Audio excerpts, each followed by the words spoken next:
It's quite a challenge to keep this 10 minutes. All right, Anne, thank you for joining me. You know I like microphones, don't you? Apparently. Sorry about the scotch, it's missing. Yeah, I know. So Anne, you describe yourself as a passionate and outspoken person whilst enjoying life. You tend to an extended family of Brawn AFL footballers, I see, or I'm told I should say. You volunteer for the PBC Football Club, run a records management business and mentor up-and-coming records professionals. And any spare time you do have is devoted to cooking, socialising and sipping scotch. Again, sorry that scotch is missing, but that's quite a lot that you've undertaken. Footballers and records management, they're two industries with diversity issues. When it comes to women in management and glass ceilings, for example, do you have an opinion on that? In the football arena or in the records management arena? Answer that how you like. In the football arena, I could talk about football. We've only got 10 minutes. In the football arena, if anyone knows AFL, the promotion with the women's football this year has been quite high. And I think probably a bit misleading. I think everyone's saying how wonderful it was and how great it was, which, don't get me wrong, it was, but from a grassroots point of view, the acceptance of women at the AFL level is actually quite low. There's lots of reasons for that. There's not a lot of money around, and so the idea is that people think, well, why are you putting more additional money into a women's league when there's grassroots football, men's leagues not getting any money? So there's a bit of that controversy there. In our industry, I personally have never experienced any issue diversity with women in this industry. I think we're about 50-50. Would everyone agree? Male, female? Yeah. Yeah, I think so. That's been my experience. I don't believe that I haven't personally seen where women don't get jobs over men in our industry. Yep. And I certainly haven't been disadvantaged as a female as a consultant. So yeah, that's my opinion anyway. Yep. And so what gives you your motivation? You've got a lot going on in your life. What gives you that motivation? I really enjoy being busy. I love being involved. I like to organise, and my family will tell you that. I do it all the time. I like to be bossy. I think I like things done right. I think that's my motivation, is that I get really passionate about things. Put it this way, if I'm not passionate and don't really care, I actually don't get involved. Probably to the detriment sometimes. So if I'm like, why don't we go skiing? It doesn't really do it for me. So I just won't even try because I just don't have that passion for it. I'm one of them. I won't even bother. Where, like there's people, I'll just try everything. That's not me. Fair enough. Yeah, so that's my motivation, just to get it right. So you work a lot, you run your own consultancy. What sort of trends do you see? Yeah, good question. Obviously we see all the trends. So the biggest trend I saw was when I moved from Victoria to Queensland, which is now 14 years. I found that Queensland at the time, I would have deemed as about 10 years behind the Victorian environment. In the last 14 years, I would suggest that Queensland has actually probably overtaken, from what I can gather. I still do work in Victoria as well as a consultant. I've actually overtaken that and become forerunners, I believe. And I know I'm not here to promote Queensland, I'm just saying that's been what I've seen.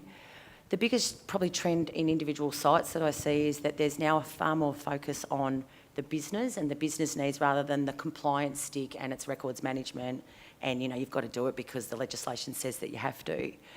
It's more about now what does the business need to make them work and function better and how can we work with them?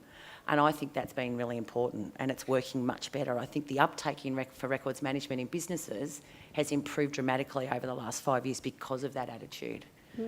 So that's the trend that I'm seeing. So what are some of the biggest challenges then that they're struggling with? As in who's struggling with, the users or the records managers? Any. Okay, just very broad questions here, Lisa.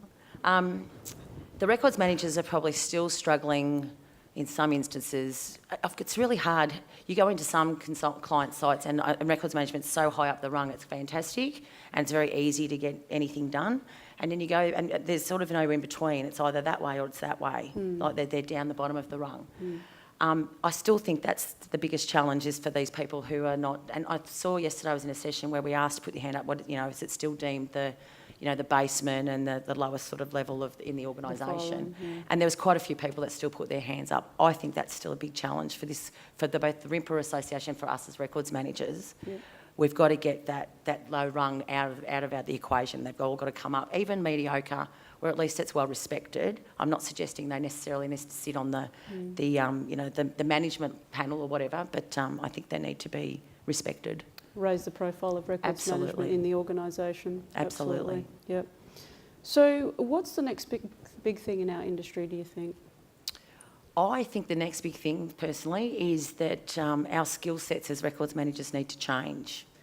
Not do we just have to be knowledgeable and experienced in records management, but I really believe, and I've said this for a long time, I think we've got to be really good change managers, and I think we need to be pretty good at project management as well. I think our roles, and strategic management, I think our roles are changing, and sometimes we don't necessarily roll with the punches there and make the effort to change. And I understand that not everyone wants to do that, but I personally think that a records manager or an information manager, the skill set required will include change management. I think change management is so important. I think our role is more about change than it is about anything else, to be honest. So how would one stay up to date or stay abreast of these issues, or... Well, go to RIMPA conferences, and you go to the branch conference, symposiums and all that sort of thing. That's really what they are about. That's what they're to do. I always keep in touch with the listserv. You read lots of things. I'm very lucky and fortunate that I actually go to multiple different sites on a regular basis, so I see different trends in different areas. I mean, obviously, when you're working with the one organisation for whatever period of time, you may not necessarily see some changes because you get sort of engrossed in the day-to-day operational side of that one organisation. So I'm very lucky. I do get to see other things. And many projects provides many different skill sets. It does. Right? Yep. It does. Yep. So, best advice you've ever received? I thought about this when you asked earlier, actually, and I'm not sure if it's the best advice, but can I say the best lessons learnt? So I'm going to change your question on you later. That's okay.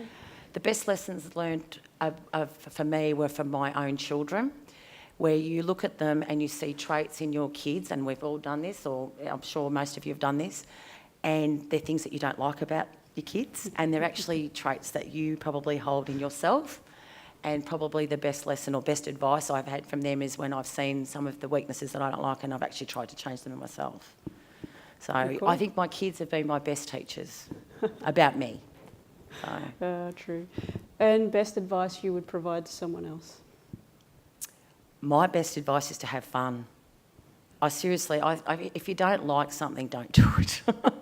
I really believe that you've got to enjoy what you're doing and to be passionate and to actually do it well. And so my advice is, if you don't like it, don't do it.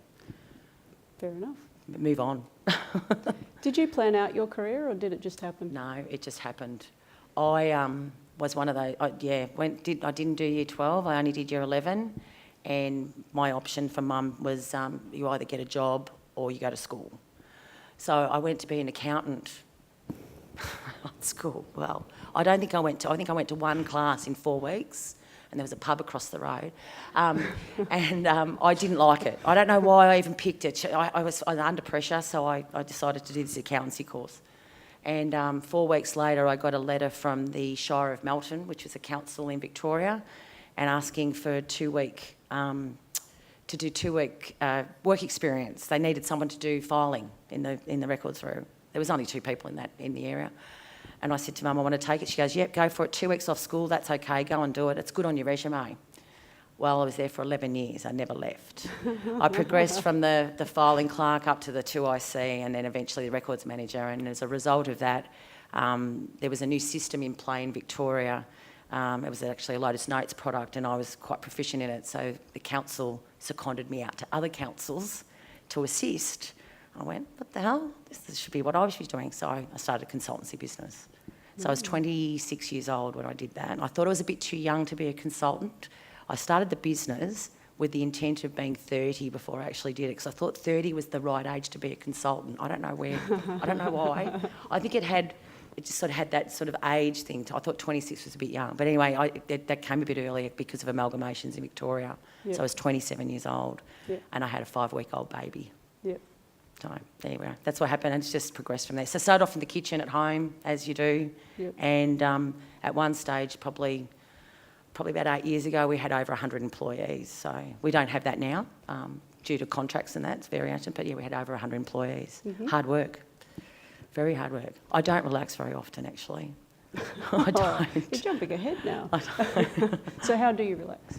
I do enjoy a drink, as you know, not to get drunk, but I do enjoy a scotch. I find that, I enjoy socialising. I find that to be very relaxing. So I quite enjoy chatting, having a good laugh, singing, dancing and having a drink, yeah. Lastly, most inspiring colleague? You got me on that one. No, I do have a few. Chris Simpson. Okay, why? He's a very level-headed, down-to-earth, just speaks how it is, easy to understand person, and I've just got the utmost respect for him. So yeah, it's really inspirational for me. Okay. So, yeah. All right, thank you very much. Thank I don't you. think I'm going to get another That was question. actually a really quick 10 minutes.